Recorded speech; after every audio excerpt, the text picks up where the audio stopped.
बोलिए शंकर भगवान की जय।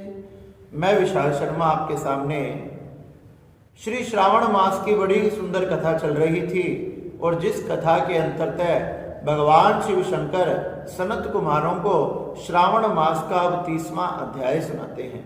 सनत कुमार कहने लगे कि हे शंकर भगवान, श्रावण मास की कथा सुनकर बड़ा आनंद आया। अब आप कृपया करके श्रावण मास के 30वें दिन की कथा सुनाएं कि 30वें दिन किस प्रकार से भगवान की कथा को सुना जाता है तथा श्रावण मास की महिमा क्या है। तो भगवान शंकर कहने लगे कि श्रावण मास की महिमा तो अनंत है, जिसे भगवान सहस्त्रों मुख धारण करके भी नहीं कह सकते। श्रावण मास की महिमा इतनी अनंत है कि जो श्रावण मास की कथा को एक बार भी सुन लेता है उसके जन्म जन्मांतर के पाप नष्ट हो जाते हैं और तो और वो सदा सदा के लिए मेरा दास तथा कैलाश पर्वत पर निवास करता है। श्रावण मास मुझे इतना प्रिय है, इसकी महिमा का अनंत है। सनत कुमार कहने लगे इसकी महिमा अनंत है तो किस प्रकार से किस भगत ने आपको प्राप्त किया। तो भगवान शंकर कहने लगे कि सनत कुमारों, तुम भली बात ही जानते हो कि दक्ष कन्या सती से मेरा विवाह हुआ था।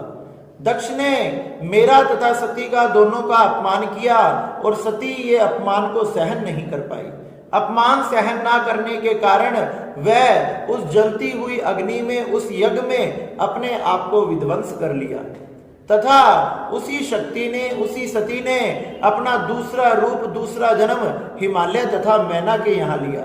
हिमालय तथा मैना के यहाँ जन्म लेने के बाद उस शक्ति ने, उस देवी ने, उस पार्वती ने इस श्रावण मास को धारण किया और इस श्रावण मास के प्रभाव से ही उसे मेरी प्राप्ति हुई।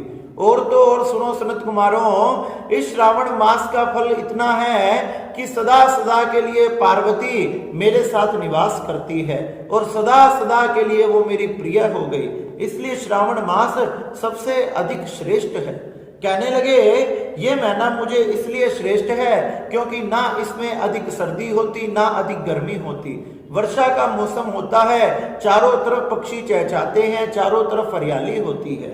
भगवान शंकर कहने लगे हे सनत कुमारों, ये श्रावण मास मुझे अति प्रिय है। इसमें सभी प्रकार के व्यक्ति मेरे जल का अभिषेक करे, पंचामृत का अभिषेक करे, नाना प्रकार की वस्तुओं से मेरी पूजा तथा मेरा अभिषेक करे।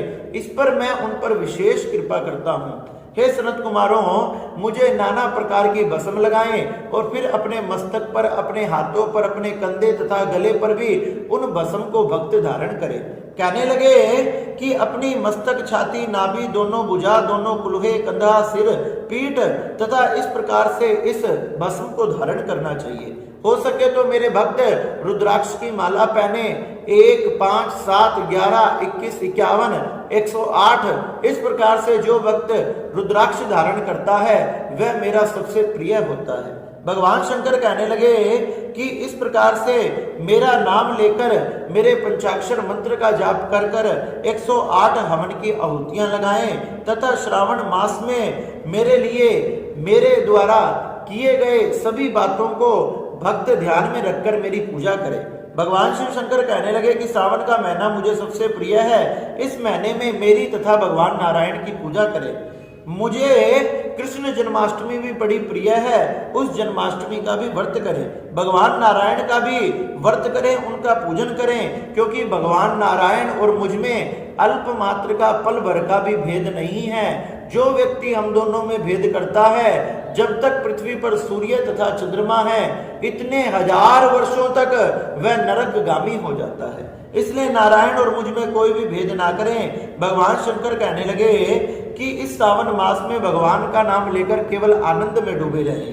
कहने लगे कि इस श्रावण मास में शौनक ने श्री सूत जी से नाना प्रकार के प्रश्न भी किए थे, सुनने वालों की गुणों की कथा तथा सुनने वालों को किस फल की प्राप्ति होती है। भगवान शंकर कहने लगे कि जो इस कथा को सुनता है उनके जन्म जन्मांतर के पाप नष्ट हो जाते हैं और तो और उनके मन के सारे विकार निकल जाते हैं। और जब उसके विकार मन से निकल जाते हैं, जब उसे अपने अंदर बैठी हुई ज्योति के दर्शन होने लगते हैं। भगवान शंकर कहने लगे, नाना प्रकार से मेरा रुद्राभिषेक करें, लक्ष्य पूजा करें, दीप दान करें, अपनी किसी भी प्रिय चीज को छोड़कर मेरा भजन करें, इससे मैं बड़ा प्रसन्न होता हूं। अधिक से अधिक मौन व्रत को धारण करें, धारण पारण आदि व्रत करें तथा भगवान का नाना प्रकार से पूजन करें। फल फूल आदि जो भी पदार्थ आपको मिले उसी से आपका पूजन करना चाहिए। जिस भी प्रकार का आपको शिवलिंग, एकलिंग, नर्मदेश्वर, स्फटिकलिंग, चांदी सोने आदि निर्मित किसी भी प्रकार का आपको शिवलिंग मिले, आपने उसी की श्रद्धा से पूजा करनी चाहिए। और कुछ भी ना मिले तो मृतिका के शिवलिंग बनाकर उनका पूजन करना चाहिए। कहने लगे कि कर्म से रविवार, सोमवार, मंगलवार, बुधवार, वीरवार, शुक्रवार, शनिवार इन सब का व्रत करें। भगवान नरसिंह का, जयंतिका का, शनि का, हनुमान का, पिप्पल व्रत कथा, रोटक व्रत, ओटुंबर व्रत तथा स्वर्ण गौरी, दुर्वा, गणपति, नाग पंचमी, सुपोदन तथा शीतला माता पवित्रारोपण, माँ दुर्गा का व्रत, भगवान श्री नारायण का एकादशी, द्वादशी, त्रयोदशी को भगवान शंकर तथा कामदेव का, चतुर्दशी को भगवान शंकर का, पूर्णिमा को भगवान शंकर तथा हैग्रीव भगवान का व्रत करें।